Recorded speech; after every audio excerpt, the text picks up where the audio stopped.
When it's really cold, I like to use mittens because they keep your fingers more warm much better than gloves. And I've wanted to make some new pairs.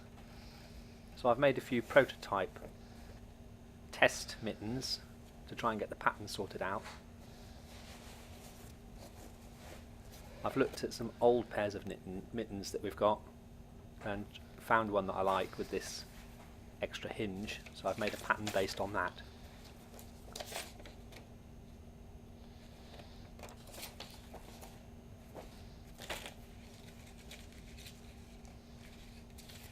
I'll just modify it a bit for the size of the hands and then draw up and cut out from this piece of shearling.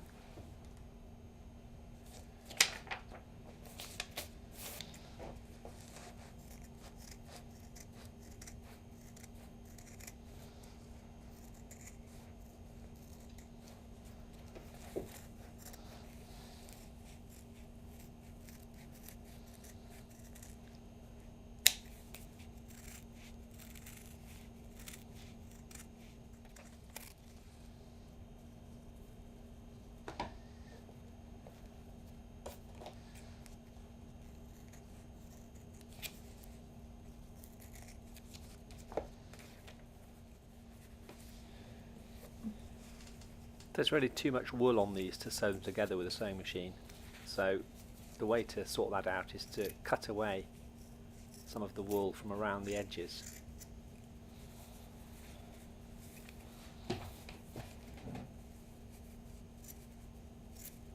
It's still very thick under the sewing machine, but at least you can make it work.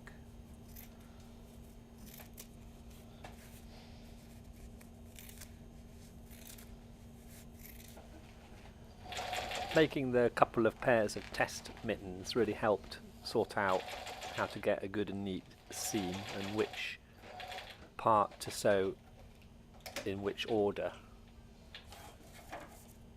So here I'm getting towards the end of one particular glove. I've already sewn in the thumb, and I'm going to sew around the big seam around the outside edge.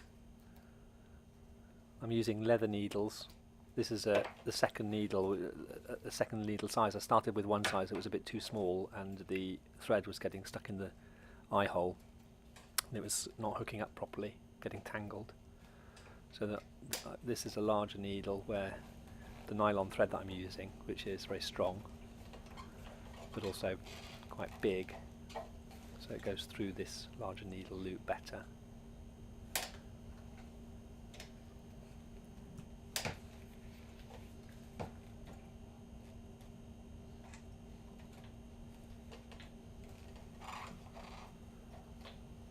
Just start the first few holes by hand to get the foot firmly onto the leather before I start the seam.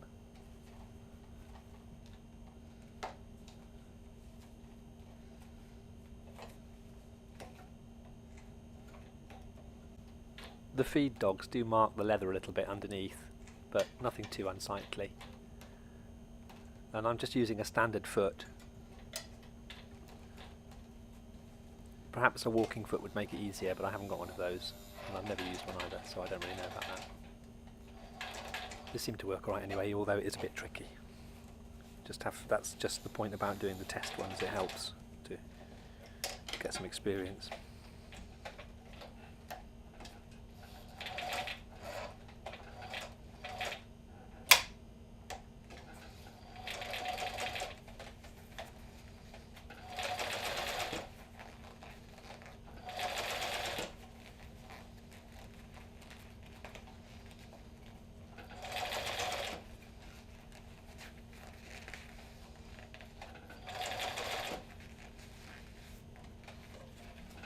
This sewing machine is 1967 or 1968 Bernina 730.